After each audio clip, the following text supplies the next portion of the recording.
yang insya Allah dimuliakan Allah Subhanahu wa Ta'ala. Tidak ada kata yang lebih pantas yang bisa kita ucapkan pada hari ini selain ucap syukur atas begitu banyak limpahan nikmat dari Allah Subhanahu wa Ta'ala, yang mana pada hari ini Allah masih percayakan itu semua kepada kita, yang mana pada hari ini Allah masih mengizinkan mata kita terbuka kembali, yang mana banyak di samping kita, sisi kita ternyata hari ini sudah tidak bisa membuka matanya kembali, sudah selesai urusannya di dunia, tapi Allah masih berkehendak itu kepada kita, memberikan waktu kepada kita. Dan harapan Allah adalah kita senantiasa memperbaiki kehidupan kita makin baik hingga datangnya ridha Allah Subhanahu wa Ta'ala. Juga Allah memberikan kesehatan kepada kita, yang mana ketika mata ini terbuka kembali, Allah memberikan kesehatan pada tubuh kita, kaki kita masih bisa dipakai jalan, mata kita masih bisa melihat, perut kita masih enak. Banyak sekarang orang-orang yang gak bisa datang ke masjid karena kesehatannya, Pak.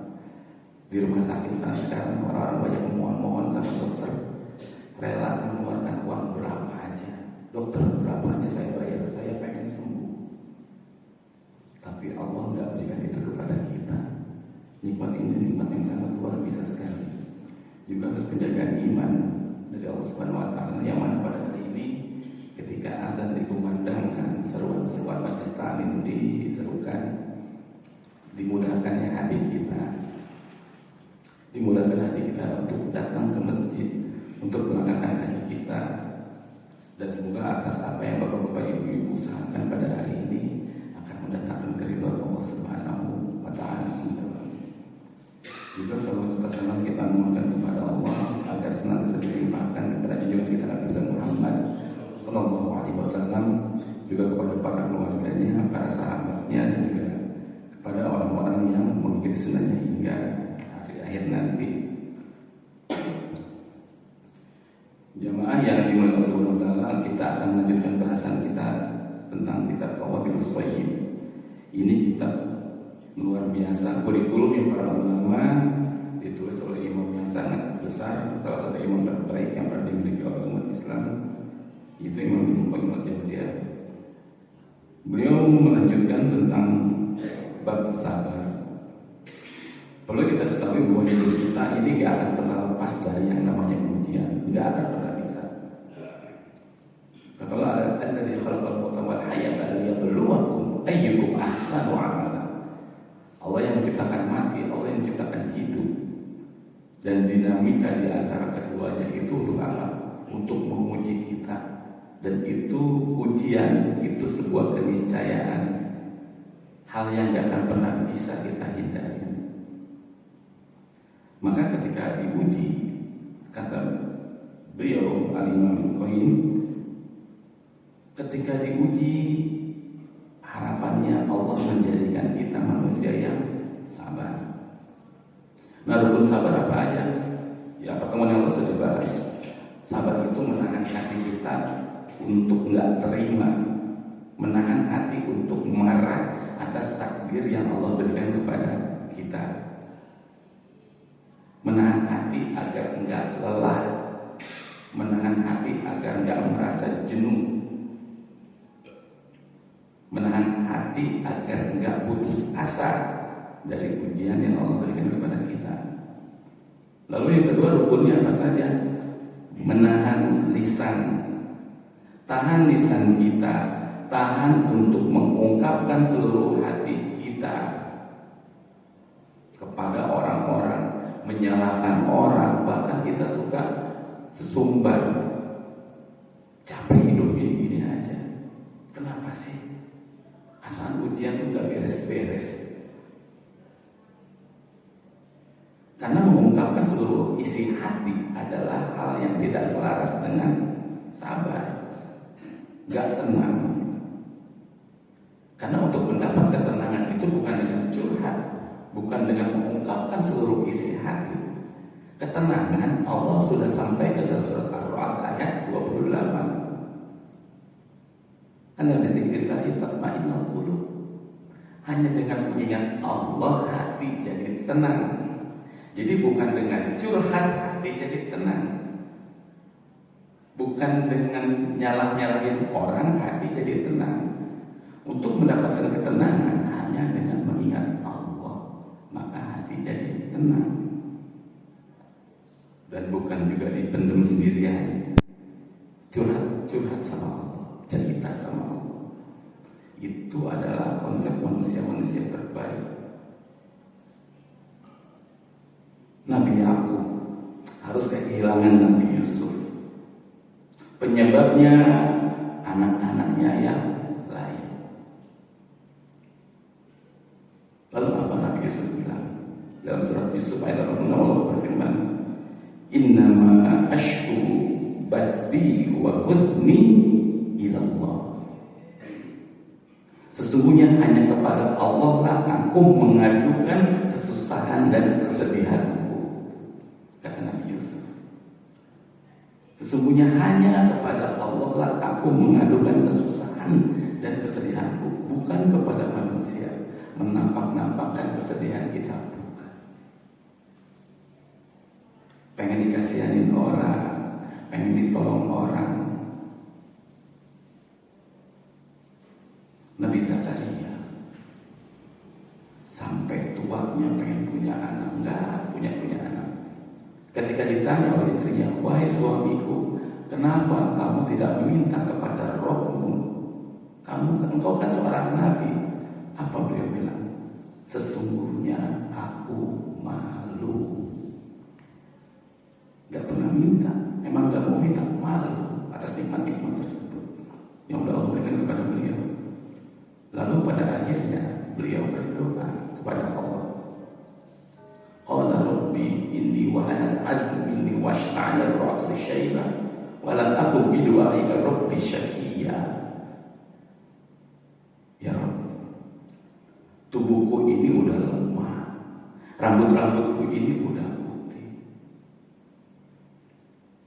dan aku nggak tahu berdoa kepada siapa lagi kecuali hanya kepada Engkau. Dan aku tidak pernah kecewa berdoa kepada Engkau. Ini yakin seorang nabi. Ketika berdoa, beliau tutup dengan kalimat, dan aku tidak pernah kecewa ketika aku berdoa kepada Engkau. Allahu Akbar. Yakinnya seorang manusia, utusan Allah Subhanahu wa Ta'ala.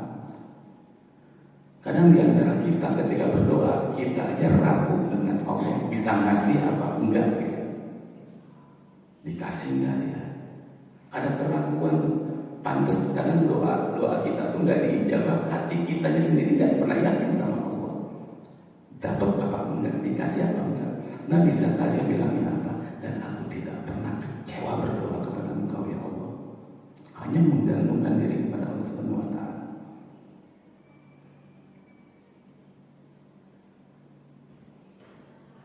Masalah itu diangkatnya kepada Allah, bukan kepada teman. Dan kalau mau kita cari solusi, cari kepada ahlinya. Karena kita urusan rumah tangga, suami ada masalah dengan seorang istri, cerita kepada temannya yang mana bukan ahli. Suami saya gini. Kalau salah bukan ahlinya apa? Udah cariin aja suami kayak gitu, banyak kok laki-laki. Ternyata kita lihat backgroundnya apa? Ternyata dia sendiri rumah tangganya hancur. Mereka bukan orang-orang yang rumah tangganya berhasil. Curhat tentang rumah tangga sama orang yang jomblo udah gak nyambung. Curhat kepada ahlinya. Jangan alih-alih pengen tenang hati malah timbul masalah baru. Teman yang kita ajak bicara, kita bilangnya apa? Kita punya dalil-dalilnya apa? Tapi jangan bilang siapa-siapa ya. Tapi jangan bilang siapa-siapa ya Pak. Gitu. Nyebar satu kampung nyebar. Yang kita ajak bicara juga bilang lagi ke teman-temannya, jangan bilang siapa-siapa lagi ya Bu. Gitu lagi terus nyambung. Sekampung tahu. Akhirnya aib kita kebuka, rumah tangga kita aibnya kebuka. Kedengeran sama pasangan kita, kedengeran sama musuh kita. Bukannya beres masalah, malah timbul masalah baru. Kenapa? Karena mengadukan masalah kepada manusia. Maka tahan lisan kita. Berat Ustaz? Iya. Itulah sabar. Konsep sabar adalah menahan al-habs. Itulah sabar.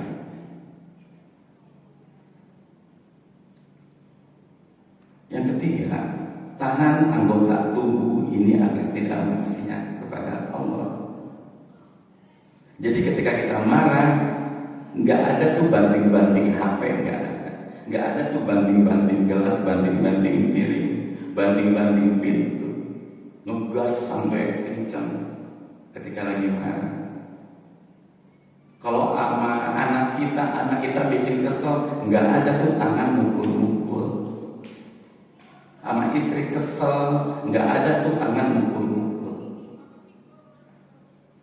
Saya nggak mukul anak Ustaz, cuma nyelepet aja pakai sapu, itu juga sama. Jaga 3 hal ini. Maka ketika kita bisa menjaga 3 hal ini, tahan hati, tahan lisan, tahan raga kita, maka kita bisa jadi orang yang sabar. Dan 3 ini harus komplit semuanya ada, karena ini adalah rukun. Lalu Imam Ibnu Qayyim melanjutkan, "Famadharus sabri 'ala hadhihi al-arkani tsalatsah." Sabar itu berputar di 3 rukun ini. Berarti sabar ya bunda, sabar ya bapak. Nah, ketika kita nasihat seperti itu, sabar ya bun, sabar ya pak. Nah, berarti nahan hati kita nih biar gak kesel, tahan lisan supaya nggak maki-maki atau buka aib orang, nggak mengeluarkan kata-kata kotor itu. Kemudian tahan anggota tubuh, jangan mukul anak, jangan banting HP, ngadepin suami yang sabar, yang baik gitu ya. Nah, berarti tahan tuh hati, tahan lisan, tahan tubuh. Seringkali kita udah kenalan sama yang namanya sabar dari kecil. Sering dibilang sabar. Tapi sampai segede ini karena kita nggak tahu konsep sabar itu apa. Ketika anak ngerong-rong ke ibu, "Ma, aku pengen ini, ma, aku pengen itu." "Sabar dong kamu." Nah, ibunya aja nggak sabar.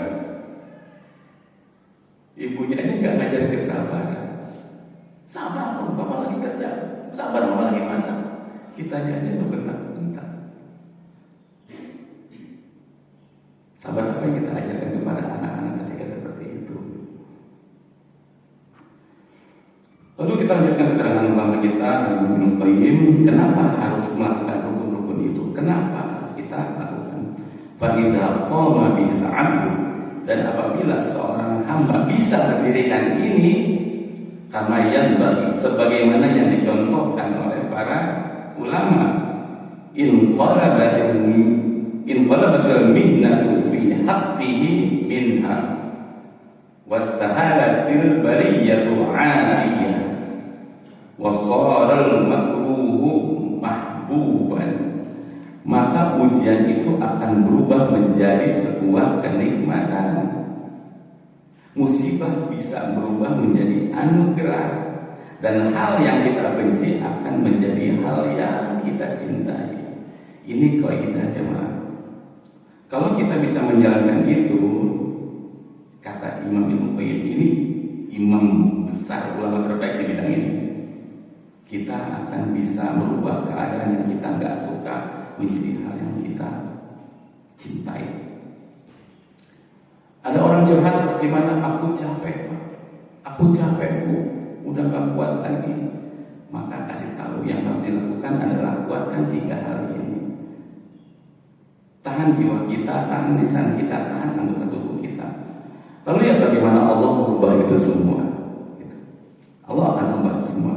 Allah akan berikan pertolongan, membantu kita hingga kita bisa melewati itu semua.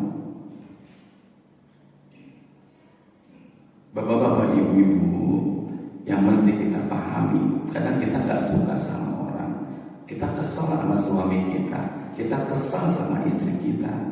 Perlu kita pahami, yang sanggup merubah itu semua, merubah hati suami kita, merubah hati istri kita, itu cuma Allah. minta nasihat orang, minta petunjuk Allah. Allah muqallibal qulub, yang mampu bolak-balikan hati.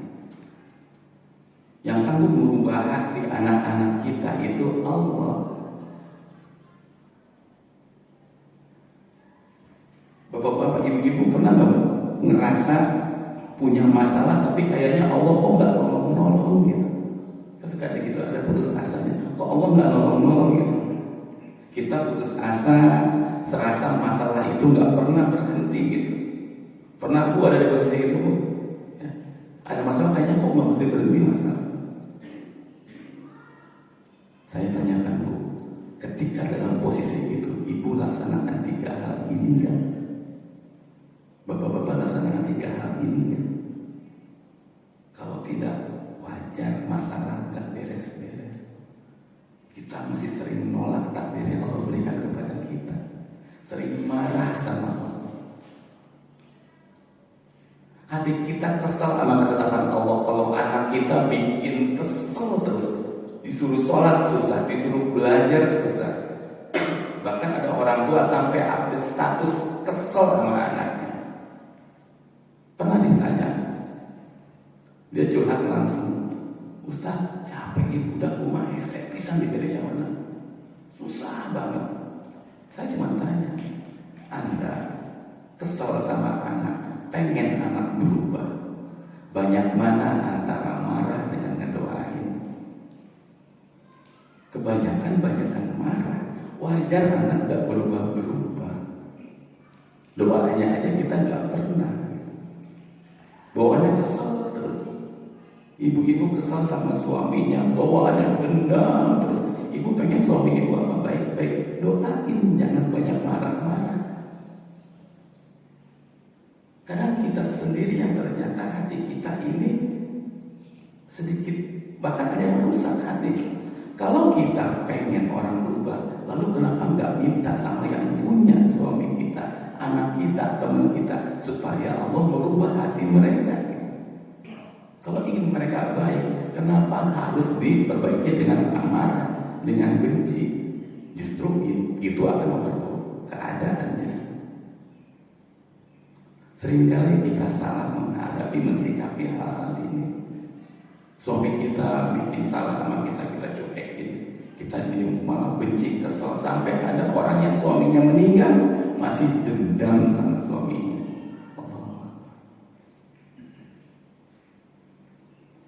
Doakan pasangan kita, doakan anak-anak kita supaya Allah rubah hati. Masih ingat dengan surat Al-Baqarah 155, Bapak Ibu sekalian? Allah berjanji, Allah pasti uji kita. Wala nabluwannakum bisyai'in minal khaufi wal ju'i wa naqsin minal amwali wal anfusi wath thamarah.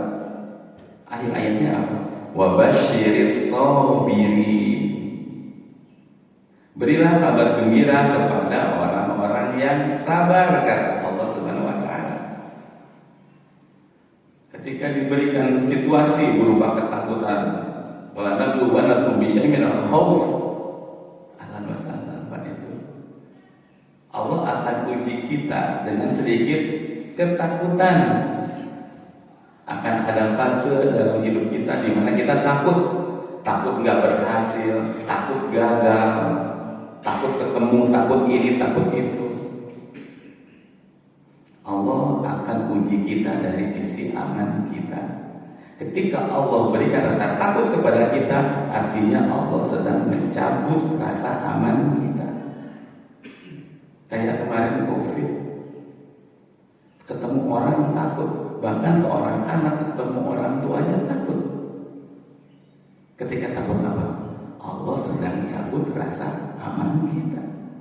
Rasa aman itu akan dicabut oleh Allah. Kita akan merasa insecure, akan merasa tidak aman. Ada fase hidup kita seperti itu. Kadang-kadang kita itu untuk muhasabah diri. Coba kita tanya lagi diri kita. Kita kalau misalkan dikasih nikmat, ada bonus dari kantor, kita bersyukurnya luar biasa, Pak. Alhamdulillah dapat uang, alhamdulillah dapat bonus. Tapi siapa coba kita tanya di minggu ini aja, di minggu ini, 1 minggu ke belakang, siapa yang bersyukur kepada Allah, bilang kepada, engkau memberikan rasa aman untuk hamba. Kadang nggak ada. Dan rasa aman itu adalah sesuatu yang amat sangat mahal sekali. Orang kaya dan hartanya banyak di rumah, untuk menjamin rasa keamanan hatinya, mereka sewa orang-orang bayaran, mereka sewa security kelas-kelas tinggi. Dengan bayaran tinggi tidak apa-apa, mereka rela untuk menggunakan uang itu. Supaya apa? Supaya rasa aman. Buat rasa aman mereka bisa keluarin uang berapa aja. Kita untuk mencari keamanan hati kita, kita rela bayar berapa aja. Ya udah berapa deh, yang penting masalahnya beres. Kenapa? Kita takut di situ. Rasa aman sedang Allah cabut. Dan itu pasti ada kata Allah. Walanabluwannakum. Allah akan uji kita dari situ. Wajib rasa lapar. Kemarin kita aman-aman aja tuh. Makan enak. Akan datang hari di mana kita nggak bisa makan atau susah makan. Dan itu sedikit kan, syai itu sedikit, sesuatu yang kecil. Kita 3 tahun kesusahan, susah makan, ya nikmatnya berapa tahun kita kalau hitung-hitung. Dan kita lupa bersyukur akan itu.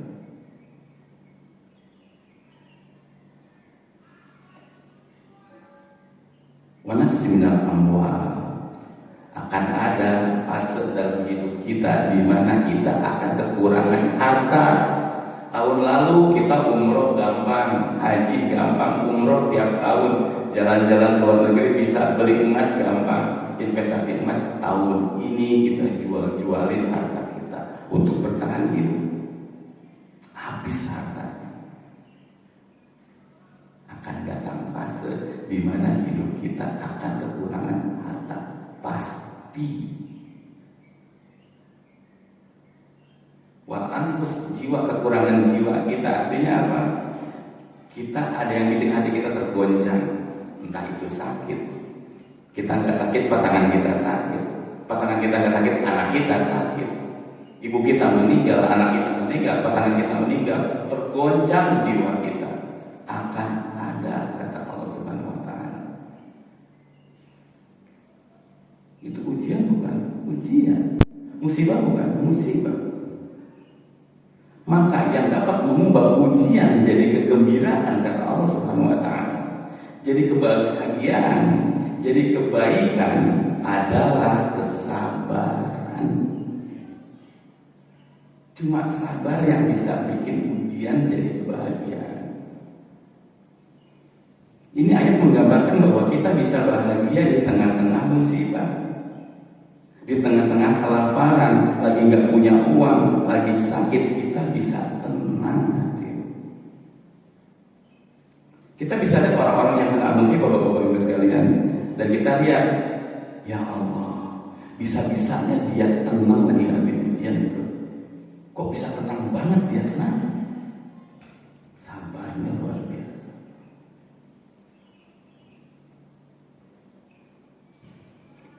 Walaupun dia single, jomblo, dia nggak gimana-gimana, tenang hati. Aku tertekan banget, Ustaz belum nikah. Anda tertekan bukan karena belum nikah, Anda tertekan karena terima omongan orang dan nggak terima takdir Allah Subhanahu wa Ta'ala. Itu yang bikin Anda tertekan. Anda sebisa mungkin menolak takdir Allah, ingin merubah takdir Allah yang bernama jomblo jadi telah menikah. Lalu Anda paksakan untuk menikah. Selesai masalah? Tidak. Gak taunya laki-lakinya kasar, gak taunya perempuannya gak taat sama suami. Kita paksakan itu semua untuk membelain telinga kita supaya gak diomongin terus. Pusing tiap lebaran ditanyain.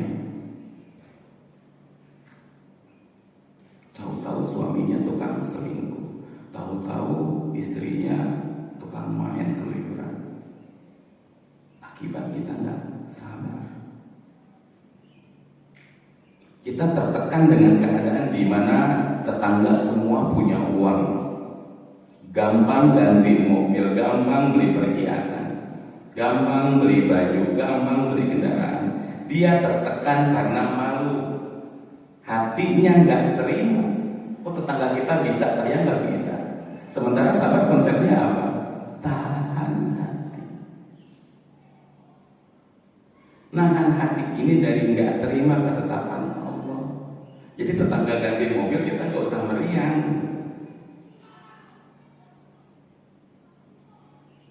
Lalu demi menahan rasa malunya, akhirnya apa? Dia korupsi di kantornya. Sementara rukun sabar yang ketiga apa? Tahan ini badan untuk berbuat maksiat kepada Allah. Lalu dia korupsi, ketahuan, malah nambah masalah. Bahagia? Tidak. Karena kegembiraan, kebahagiaan hanya bagi orang-orang yang bersabar, itu mutlak dari Allah Subhanahu wa Ta'ala. Silakan Anda terima, silakan Anda marah-marah, sejadi-jadinya Anda marah, itu gak akan mendatangkan kebahagiaan kepada Anda, dijamin, yakin.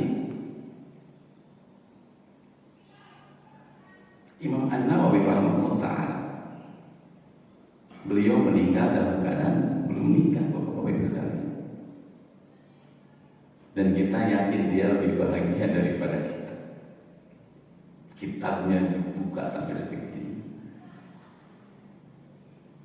Selama kita nggak bisa nahan hati, nggak bisa nahan lisan kita, nggak bisa nahan badan kita, kita akan senantiasa babak belur di dunia. Kita akan senantiasa hancur dalam kehidupan kita. Dan ujian hanya akan jadi lingkaran syaitan karena ujian yang nggak beres-beres. Ujian itu berat, Ustaz. Iya berat, bukan berarti nggak bisa. Bukan berarti nggak bisa. Karena Allah yang bilang di surat Al-Baqarah yang paling akhirnya, la yukallifullahu nafsan illa wus'aha. Allah tidak akan membebani seorang kecuali dengan kemampuannya. Nggak akan, pasti mampu, pasti mampu. Dan ketika Allah menguji kita itu Allah sudah menakar kadar kita, nggak mungkin kita nggak kuat. Dan narasi saya tidak mampu, saya nggak kuat, saya lelah, itu datangnya dari syaitan. Aku tuh udah gak kuat Ustaz, saya udah gak kuat Ustaz. Gak mungkin, karena itu bertentangan dengan redaksi Allah sendiri. Inilah tips merubah musibah jadi anugerah. Sekarang kita amalkan, tahan hati kita, tahan lisan kita, tahan anggota tubuh kita, lalu lihat bagaimana Allah rubah itu semua. Kalau nggak berubah-berubah, ya memang mungkin 3 ini kita nggak ada yang kita kerjakan. Nah, tinggal sekarang ilmunya. Supaya tidak bermaksiat, kita gimana caranya? Harus tahu. Sekarang sehingga kita harus tahu, kita pelajari apa yang merupakan maksiat, apa yang merupakan hal-hal yang Allah cinta. Kata Nabi, innal halal bayyin, innal haram bayyin. Yang halal itu jelas, yang haram itu jelas. Semuanya udah ada, tinggal kita cari tahu. Gak mungkin kita datang sendiri. Ilmu tahu-tahu dapat ilham, oh ini haram, ini halal. Gak mungkin. Itu hanya akan bisa didapati di majelis ilmu. Sehingga kita tahu ini boleh, ini nggak boleh, ini haram, ini halal. Karena banyak orang-orang yang berusaha sabar, namun yang dia lakukan ternyata sesuatu yang haram. Lalu dia nunggu pertolongan Allah, mana dia tahunya pertolongan Allah nggak datang. Kenapa? Yang dia lakukan ternyata hal-hal yang haram. Karena dia nggak ilmunya. Coba cek surat Al-Kahfi ayat 68, Allah berfirman apa? Wa kaifa tasbiru ala ma lam tuhit bihi khubra. Gimana mau sabar? Gimana kalian mau sabar sementara ilmu sabar aja kalian nggak tahu, kata Allah. Kalian nggak tahu apa yang kalian hadapi. Gimana mau bisa? Gimana mau bikin rendang? Ilmu bikin rendang aja kalian nggak tahu.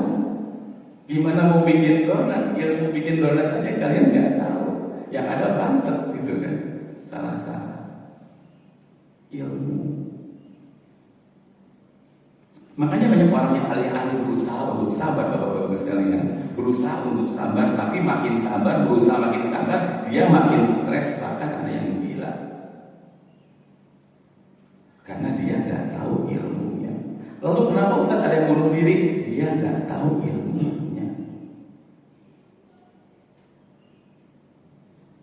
Gimana sholat kita? Pokoknya saya udah serahkan kepada Allah, Ustaz. Iya, itu benar, serahkan kepada Allah. Tapi kan kita nggak cukup modal serahkan kepada Allah aja. Itu salah satu rukun memang, menyerahkan kepada Allah. Tapi lisan kita benar nggak? Karena nggak hafal Al-Fatihah diganti sama surat An-Nas misalkan, nggak bisa. Sholat ruku dulu, sujud dulu ya, sujud dulu deh baru ruku, yang penting nggak ada semuanya, nggak bisa. Ada ilmunya semua.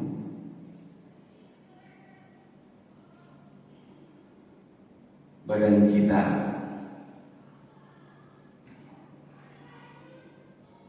pertanyaannya, kita tahu nggak sholat subuh itu berapa rakaat?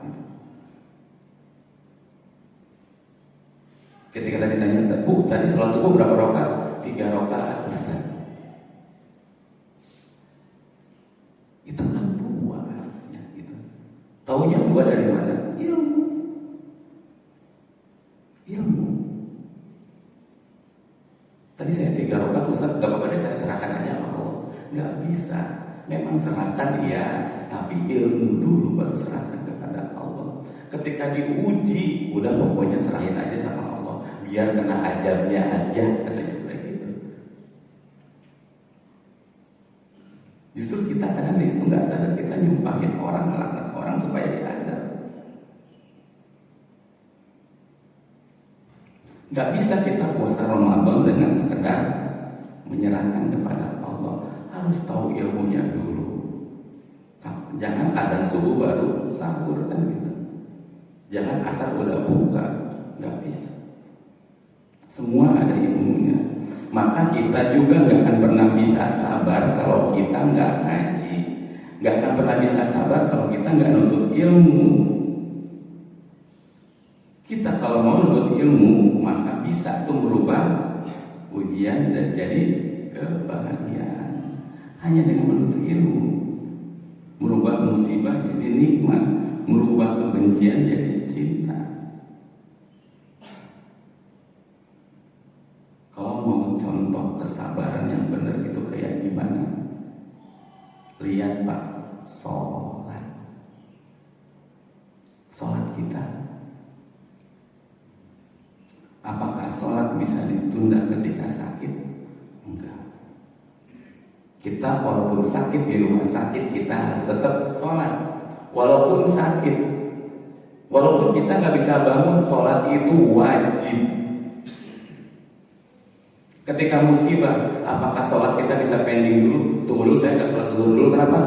Lagi kena musibah? Nggak bisa, harus dilaksanakan. Ketika suami kita menyakiti kita, ketika istri kita menyakiti kita,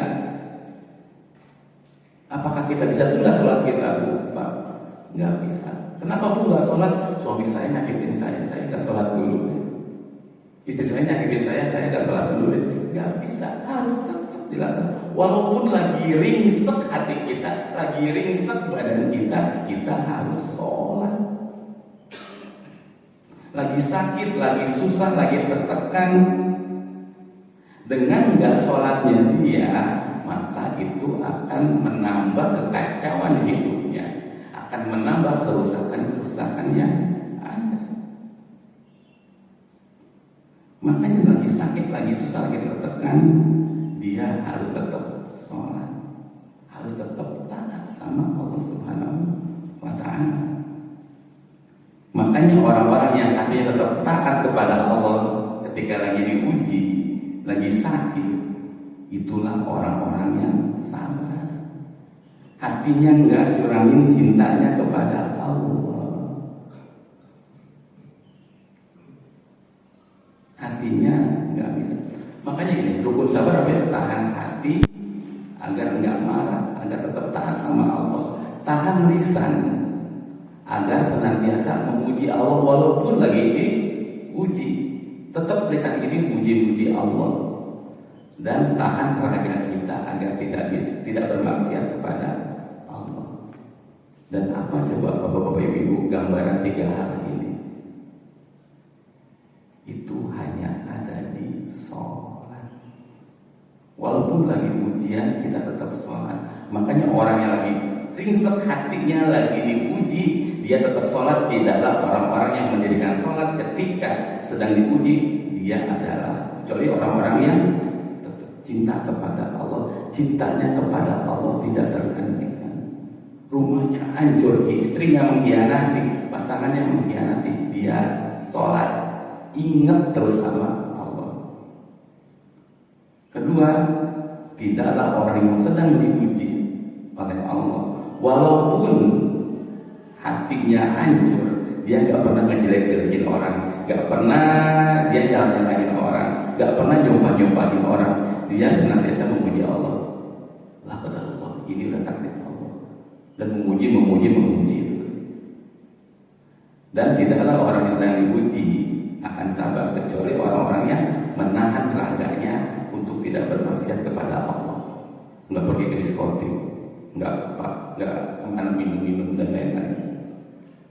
Dan 3 rukun ini ada di mana coba Bapak Ibu sekalian? 3 rukun ini hanya ada di sholat. Hanya ada di sholat. Lagi diuji, kita tetap sholat, otomatis hati kita ingat kepada Allah. Dan ke dalam sholat ada kalimat yang menjadi rukun, yaitu surat Al-Fatihah.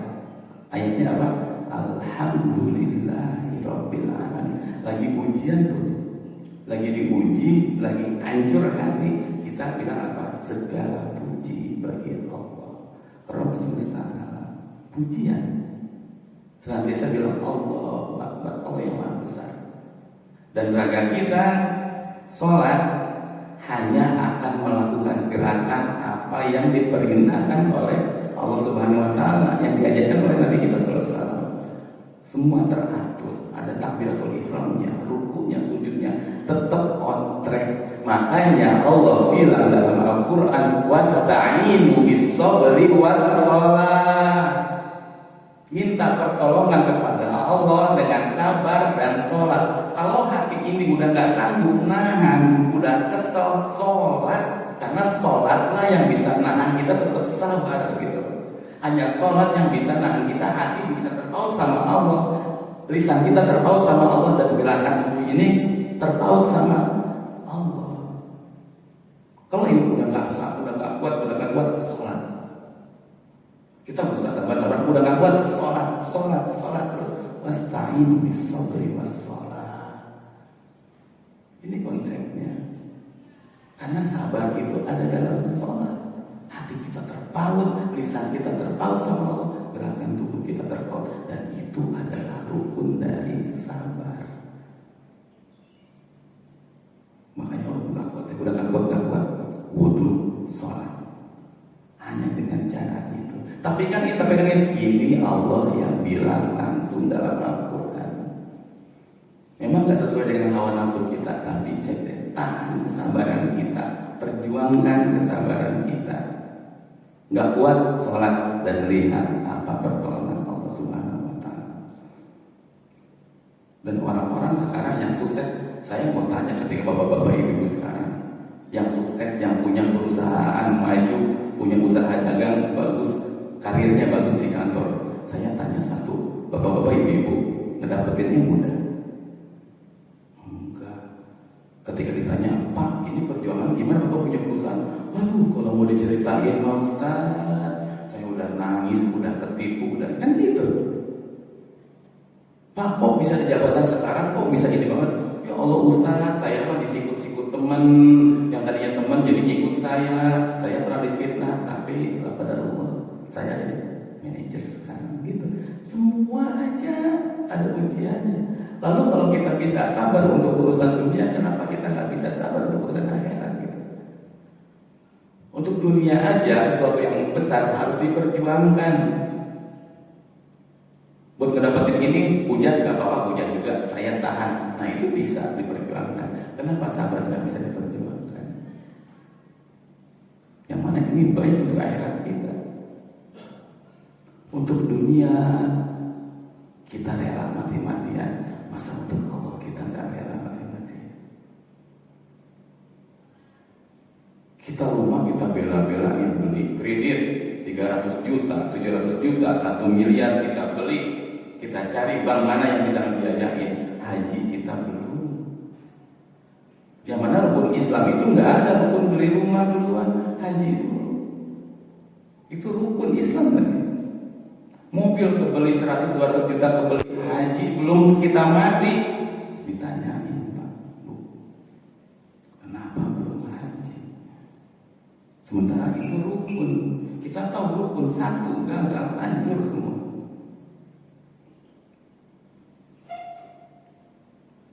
Hati-hati Pak dulu.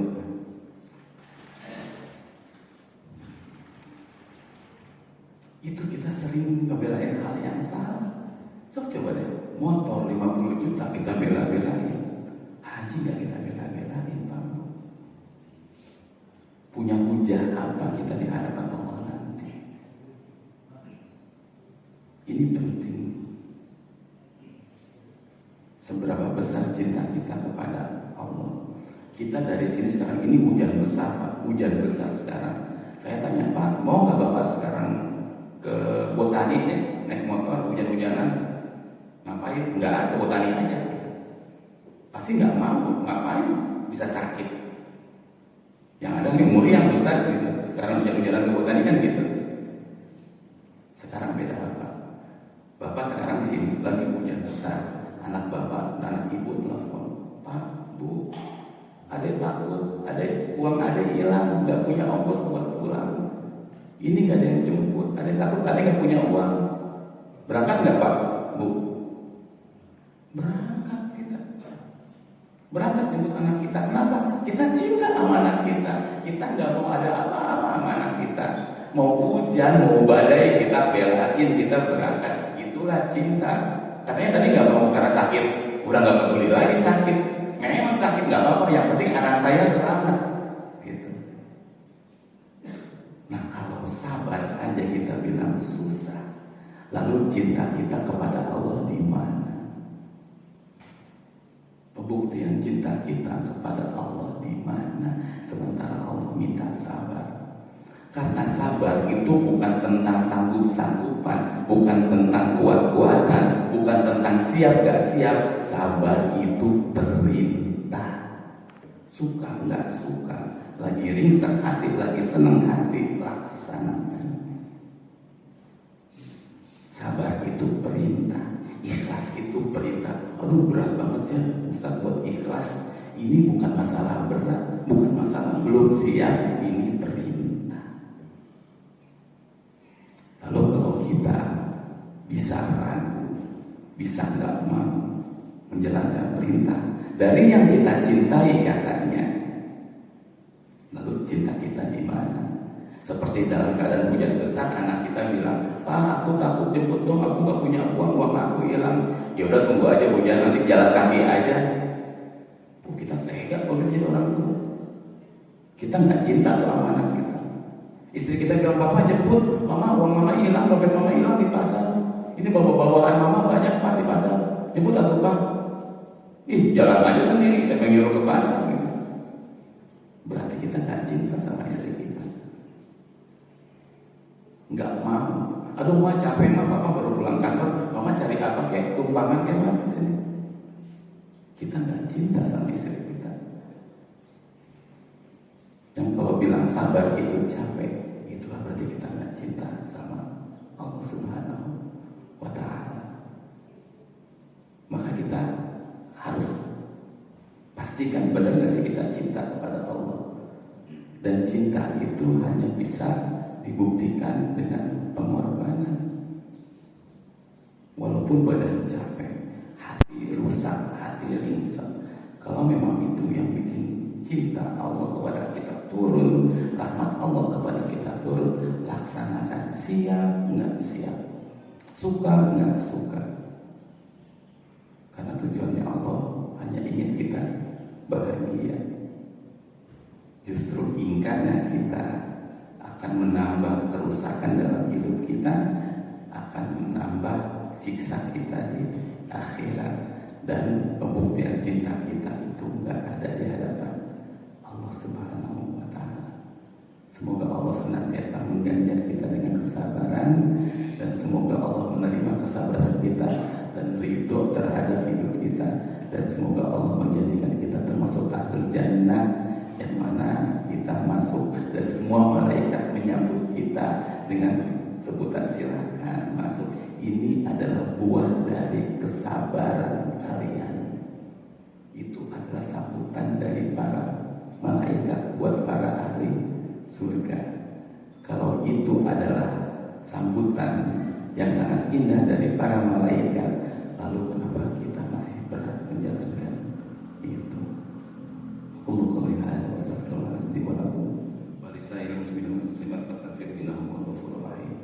Ada yang ingin tanyakan Bapak Ibu sekalian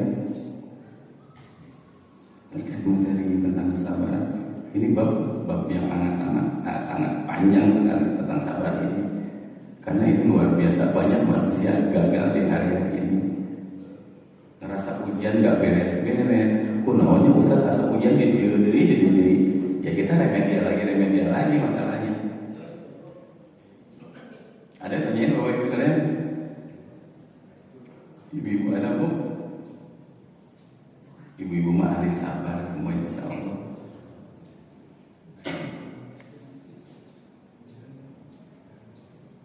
Ada? Dan satu lagi, pertanyaan yang paling umum, Ustaz gimana sih biar saya sabar? Itu yang banyak Bu. Terus gimana biar saya sabar? Ya, biar bisa menghadapi ujian itu bersabar. Masih caranya dalam surat Al-Fatihah Allah sudah ajarkan kita. Saya pernah terangkan kalau nggak salah di awal-awal. Kaidah yang paling luar biasa Allah sudah paparkan. Kalau kita mau sabar, Ustaz gimana biar saya sabar? Gimana biar saya bisa jadi manusia yang ikhlas? Gimana biar saya jadi istiqomah? Gimana biar saya ini? Biar saya itu? Yang pertama dan yang paling utama, Allah sudah terangkan dalam surat Al-Fatihah Bapak sekalian. Iyyaka na'budu wa iyyaka nasta'in. Hanya kepada Engkau-lah kami menyembah, dan hanya kepada Engkau-lah kami memohon pertolongan. Ini kaidah luar biasa sebenarnya. Allah dengan rasa cemburunya. Kalau dalam bahasa di nahwu sorof, domir kaf itu adalah domir muttasil, adanya di akhir. Harusnya secara kaidah itu na'buduka, itu harusnya na'buduka. Allah menempatkan di akhir, tapi Allah pengen tetap ditaruh di awal, tapi domirnya pakai domir akhir, gitu. Nggak pakai anda, tapi tetap pakai kak, tapi pengen ditaruh di depan, makanya tambahin iya kak. Domir yang akhir, artinya apa? Allah tuh pengen dari awal sampai akhir manusia cuma ingat sama Allah Subhanahu wa Ta'ala. Luar biasa ini. Dan udah iya, kalau na'buduka kami menyembah, kalau kayak uhibbuki gitu ya. Kalau kita seperti itu, masih ada kemungkinan kita menyembah yang lain. Aku mencintai kamu gitu. Masih bisa tuh kita nyeleweng, selingkuh dan lain-lain. Masih bisa mencintai yang lain. Tapi kalau udah pakai iya kak, iya itu udah nggak mungkin ada yang lain. Gitu. Hanya kamu, hanya kepada engkau kami menyembah. Jadi udah mutlak nggak ada yang lain. Ini penafian, ini mengingkaran bahwa nggak ada lagi. Itu kaidahnya. Yang pertama. Yang kedua, iyyaka na'budu, kami menyembah. Wa iyyaka nasta'in. Nasta'in ista'in, meminta tolong kepada Allah. Kan gitu. Pertanyaan satu, ista'in, minta tolong, berdoa kepada Allah, ibadah bukan? Ibadah. Lalu kenapa harus dipisahkan dari ranah na'budu? Harusnya iyyaka na'budu selesai. Karena ista'in adalah bagian dari na'budu. Ya kan? Harusnya iyyaka na'budu selesai, nggak usah ada iya wa iyyaka nasta'in. Karena itu adalah bagian dari na'budu tadi. Bagian menyembah. Lalu kenapa dipisahkan? Kenapa dikeluarkan dari ranah na'budu? Kalau dalam ilmu balaghah dibilangnya ini al-khas ba'dal 'am. Kekhususan setelah keumuman. Kayak saya sering bilang, selamat datang para hadirin sekalian, khususnya Bapak Presiden kita, gitu kan? Bapak Presiden bagian dari hadirin bukan? Hadirin. Tapi kenapa penyebutannya dipisahkan? Harusnya selamat datang para hadirin sekalian cukup. Tapi ini dikhususkan lagi. Kenapa? Karena kedudukannya tinggi. Karena kedudukannya penting, makanya disebutkan kembali. Nah ini kenapa ista'in disebutkan lagi oleh Allah setelah iyyaka na'budu wa iyyaka nasta'in, karena ini kedudukannya tinggi, karena ini kedudukannya penting. Artinya apa? Semua ranah na'budu, mau sholat, zakat, puasa, haji, mau istiqomah amalan hati, mau istiqomah, mau ikhlas, mau sabar, nggak akan pernah terjadi tanpa pertolongan dari Allah Subhanahu wa Ta'ala. Itulah makanya kenapa kita diuji hancur, mau ikhlas nggak bisa, mau sholat, mau istiqomah hancur. Kita tanya diri kita, kapan kita minta tolong sama Allah untuk itu? Makanya sampai tua nggak haji-haji, tanya diri kita, kapan kita minta tolong sama Allah untuk melaksanakan ibadah haji, untuk menyempurnakan rukun Islam kita. Tanya diri kita. Karena orang-orang yang pintar minta tolong sama Allah. Ada hal yang luar biasa tipis Pak ketika diuji. Yang satu syirik, yang satu tauhid. Tahu Pak? Ketika diuji, kita tanya diri kita, saya harus gimana ya? Gitu tuh. Orang buru kumanya. Yang pertama. Yang kedua, ya Allah, saya harus gimana? Itu dua hal yang berbeda. Yang satu syirik, yang satu tauhid. Yang satu, saya harus gimana ya ngadepin ini? Itu ranah kita menyandarkan masalah ini kepada kita. Hanya kita yang bisa. Ngerasa kita mampu, orang butuh kemana?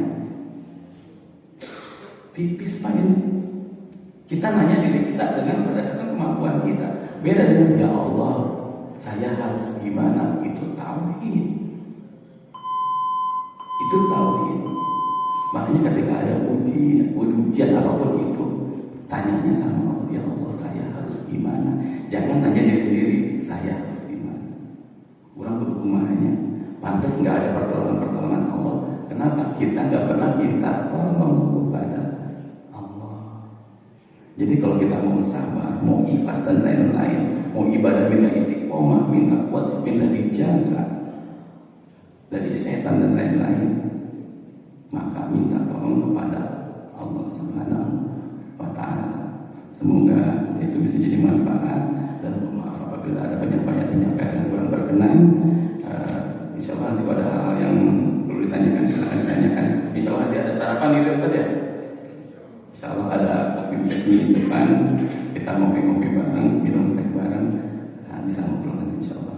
Itu aja yang saya sampaikan. Kalau punya mohon maaf. Tutup dengan doa kafaratul majlis. Subhanallahumma wa bihamdika asyhadu an la ilaha illa anta astaghfiruka wa atubu ilaik. Wabillahi taufiq wal hidayah. Assalamualaikum.